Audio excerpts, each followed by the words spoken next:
Mbola faly tafaraka aminao indray ny tenako ato anatin'izao fandaharana fantaro ny marina izao. Ny lohahevitra izay fampizarana aminao androany dia inoko fa anova ny fiainanao, hitondra fampaherezana ho anao ary ampafantatra anao ny fahamarinana ny tenin'Andriamanitra. Ka ny lohahevitra izay zarantsika androany dia hoe miverena amin'Andriamanitra. Miverena amin'Andriamanitra. Izany olona mila miverina amin'Andriamanitra izany dia olona lavitra an'Andriamanitra. Tsy fantatro hoe ohatry ny ahoana ny fifandraisanao amin'Andriamanitra amin'izao fotoana izao. Mety lavitra an'Andriamanitra ve ianao? Mety ao anatin'ny programmanao ve Andriamanitra sa efa tsy ao anatin'ny programman'ny fiainanao intsony? Mety efa mandeha ho azy ve ny fiainanao? Ohatra ny hoe mifoha maraina dia misasa dia miomana dia mandeha miasa dia misakafo dia mody indray ny hariva dia matory dia ohatr'izay lasa routine ohatran'izay ve ny fiainanao? Ka mety tsy ao anatin'ny programman'ny fiainanao intsony ve Andriamanitra? Mety mandeha mivavaka ihany koa ny olona anankiray, mety mandeha manao asa fanompona ny ampiangonana koa ny olona anankiray fa mety lavitra an'Andriamanitra izy satria tsy ny activité izay ataon'ny olona no midika hoe akaiky an'Andriamanitra ny olona anankiray fa ny fon'ny olona, le fanan'le olona no mahafantatra hoe akaiky an'Andriamanitra na lavitra an'Andriamanitra. Ny fifandraisanao amin'Andriamanitra no afantaranao hoe lavitra an'Andriamanitra ve ianao sa akaiky n'Andriamanitra ny fiainanao. Ka tsy fantatro izay fifandraisanao amin'Andriamanitra amin'izao fotoana izao.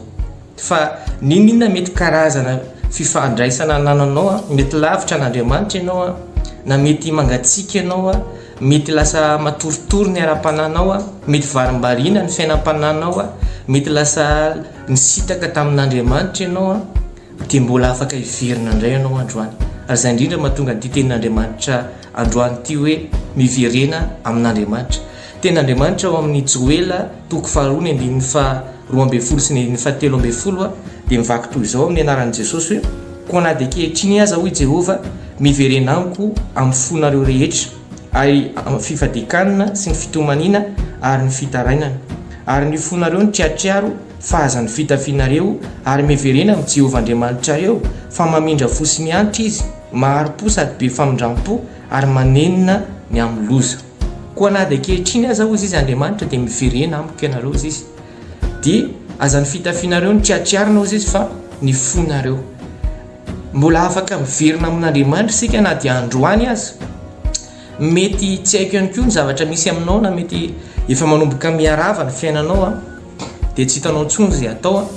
Na mety voafatotra na fahazaran-dratsy ianao, mety voafatotra na filan-dratsy ianao, mety ao anatina fahotana ianao, mety makamamy fahotana ianao dia manomboka hitanao hoe ohatrany tsy afaka anao intsony le izy, lasa akamaminao le izy ary lasa tsapanao mihitsy hoe tena mizotra makany amin'ny lalan'ny fahaverezana ianao dia misy fotoana ianao niezaka ihany mba niala tamin'ny herin'ny tenanao fa miverina indray ny ampitson'iny dia matsapa ianao tena tsy vita intsony le izy dia mety efa nampionina ny sainao ianao hoe zanga mba dia efa ohatr'izao, zanga mba dia efa voafatotra mandrakizay fa tadidio fa laingany devoly izany zavatra izany.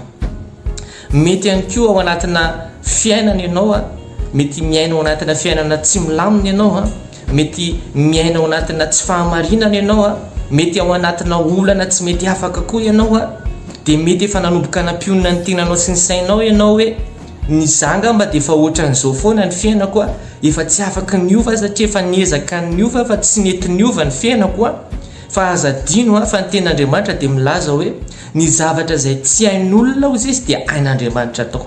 Tsy mba tahaka an'izany amin'Andriamanitra fa ny zavatra rehetrarehetra dia hain'Andriamanitra atao. Amin'ny fotoana ianao manomboka tsy vitanao intsony ny zavatra anankiray, manomboka lasa ohatran'ny hoe miodikodina eo fotsiny ianao, manomboka lasa ohatran'ny hoe matsiaro tena hoe tsy mahavita ininona intsony ianao dia tokony hiverina amin'Andriamanitra ianao satria ao amin'Andriamanitra no misy ny vahaolanao, ao amin'Andriamanitra no misy ny fitsanganam-piainana ho anao indray, ao amin'Andriamanitra misy fandresena ho anao indray. Raha mahatsapa ianao hoe resy ny fahotana, raha mahatsapa ianao hoe resy ny ady, raha mahatsapa ianao hoe resy ny olana dia miverena amin'Andriamanitra fa izay ny vahaolana ho anao androany. Ary midika hoe miverina amin'Andriamanitra tsy hoe mandeha any am-piangonana fotsiny tsy hoe mandray asa fanompona na andraikitra any am-piangonana fotsiny fa ny fonao ray manontolo no miverina amin'Andriamanitra ny fananao ray manontolo no mila miverina amin'Andriamanitra satria izany no atao hoe fiverenana amin'Andriamanitra.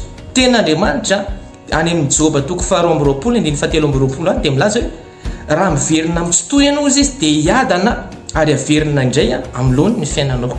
Izany hoe ny fiverenanao amin'Andriamanitra dia anorenan'Andriamanitra amin'ny loany indray ny zavatra rehetrarehetra izay potika sy rava teo amin'ny fiainanao.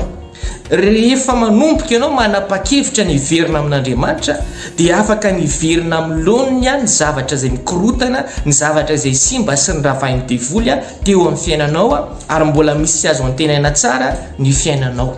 Ny zanak'Israely dia efa imbe-dehibe ny niala tamin'Andriamanitra. Efa imbe-dehibe ry zareo ny nafoy an'Andriamanitra dia rava ny fiainany, potika ny fiainany, nampahoriany fahavalo ary babo mihitsy ary. Fa isaiky ny mitodika sy manapa-kevitra ny hiverina amin'Andriamanitra amin'ny fony rehetrarehetra izy ireo dia misy vahaolana sy misy famindram-po foana avy amin'Andriamanitra ary afaka ao anatin'ny olana sy ny ady foana izy ireo.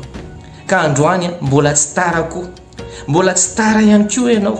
Raha androany ianao anapa-kevitra hiverina amin'Andriamanitra, raha androany ianao ilaza hoe ampy izay, ampy azo zavatra mitrango izao fa andeha tena hitodika amin'Andriamanitra amin'izay, andeha tena hanantona an'Andriamanitra amin'izay, afoiko any ny zavatra rehetrarehetra tahaka an'ilay zanakadala, tahaka an'ilay zaza anankiray izay niala tamin'ny rainy, nafoy ny zavatra rehetrarehetra izy ary nafoy ny rainy fa lasa izy nandehandeha tamin'izay tiany tany. Fa rehefa nanomboka potika sy rava ny fiainany, rehefa nanomboka ankisoa amin'izay ny lasa sakafony dia tany izy ny tonga saina dia nanapa-kevitra izy hoe andeha hiverina any amin'ny raiko amin'izay satria any amin'ny raiko misy fiadanana, any amin'ny raiko misy fitsaharana, any amin'ny raiko misy fiainana tsara. Dia ohatr'izany koa tsika raha mahatsapy ianao hoe lavitra an'Andriamanitra, raha mahatsapy ianao hoe potika ny fiainanao, raha mahatsapy ianao hoe voafatotra, mahatsapy ianao tsy afaka ao anatina fanagejaham-piainana dia ny zavatra tsara indrindra izay afaka ataonao androany dia ny fanapaha-kevitrao ny hiverina amin'Andriamanitra. Fa raha miverina amin'Andriamanitra ianao dia mbola misy fanantenana ao an'io fiainanao io, mbola afaka niarina indray io fiainanao io, mbola afaka hitsangana indray io fiainanao io, mbola afaka manao lalam-baovao ny fiainanao Andriamanitra. Fa laingan'ny devoly izany hoe tsy vitanao izany io,